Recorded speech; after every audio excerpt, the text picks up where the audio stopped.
আমচিং অভয়াৰণ্যৰ সেউজ পাহাৰত অবাধে চলিছে বন ধ্বংস। অভয়াৰণ্যৰ বহু মূল্যৱান গছ কাটি তহিলং দুষ্ট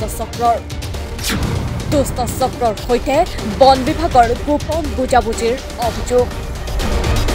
বিগত এমাহ ধৰি আমচিং অভয়াৰণ্যৰ সেউজ পাহাৰত অবাধে চলিছে খনন কাৰ্য।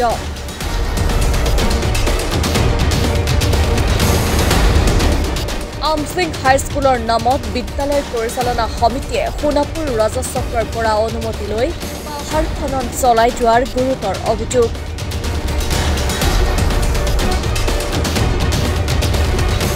স্থানীয় ৰাইজৰ অভিযোগ অনুসৰি ৰাজহুৱা স্বাৰ্থজনিত অজুহাত দেখুৱাই পূৰ্বৰ আমচিং হাইস্কুলৰ নাম সলনি কৰি আমচিং ভেলী একাডেমী স্কুল নামেৰে ব্যক্তিগত ইংৰাজী মাধ্যমৰ এখন বিদ্যালয় নিৰ্মাণ কৰাৰহে প্ৰস্তুতি আৰম্ভ কৰিছে বিদ্যালয় পৰিচালনা সমিতিত থকা একাংশ ভূমাফিয়াৰূপী সদস্যই।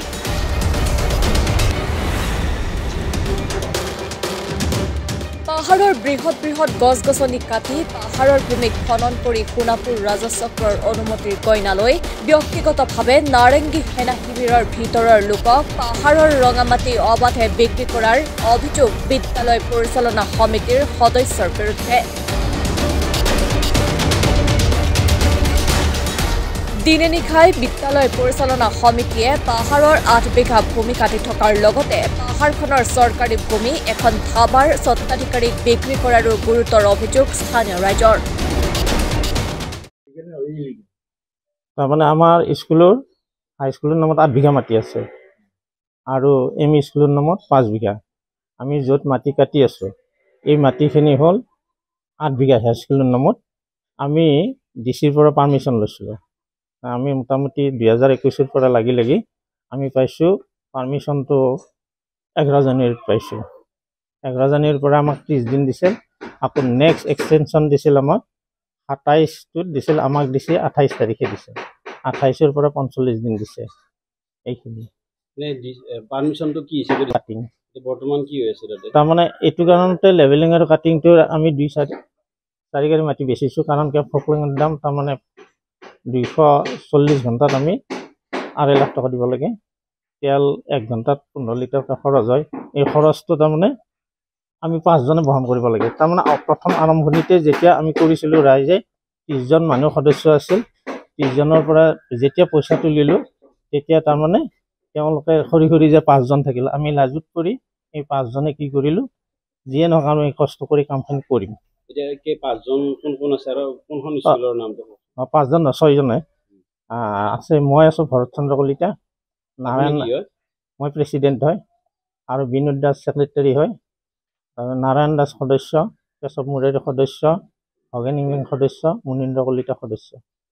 স্কুলখনৰ নামটো কি? এতিয়া তাৰমানে আগতে আছিল আমচিং হাইস্কুল, এতিয়া আমি তাত আমচিং ভেলী বুলি নাম দিছোঁ। আৰু পাপুৱালী তেখেতে কি কৰি আছে? পাপুৱালীৰ কথাটো আহি পৰিল কি জানেনে, যেতিয়া তাৰমানে আমি ঘূৰি তাৰমানে আৰ্থিকভাৱে আমি দুৰ্বল হৈ পৰিলোঁ। আৰ্থিকভাৱে দুৰ্বল হৈ পৰাত তেওঁক সহায় বিচাৰিলোঁ। এতিয়া তেখেতে সুধিছিল আমাক যে আমাক কি দিব, মোক কি দিব সহায় কৰিলে। মই বোলো তুমি মাটি চাটি নিবা আৰু কিবা এটা সেইখিনি সহায় কৰি দিবা। আৰু তেওঁ স্কুলখন বনাই দিব খুজিছিল।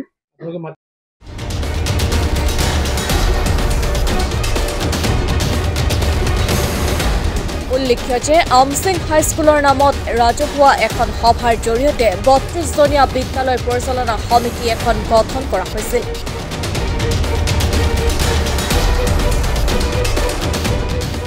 বিদ্যালয় পৰিচালনা সমিতিয়ে আমচিং হাইস্কুলৰ নামত সোণাপুৰ ৰাজচক্ৰৰ পৰা বিদ্যালয়ৰ খেলপথাৰৰ নামত 8 বিঘা পৰিৱেশ সংবেদনশীল এলেকাৰ অন্তৰ্ভুক্ত পাহাৰৰ মাটি কটাৰ অনুমতি লৈছিল যদিও পিছলৈ বিদ্যালয় পৰিচালনা সমিতিত থকা 6জনীয়া স্বয়ংভূ সদস্যই নিজ স্বাৰ্থৰ বাবে আমচিং একাডেমীৰ নাম লৈ ব্যক্তিগত বিদ্যালয় নিৰ্মাণক লৈ চলোৱা প্ৰস্তুতিক লৈ ক্ষুণ্ণ হৈ পৰিছে স্থানীয় ৰাইজ।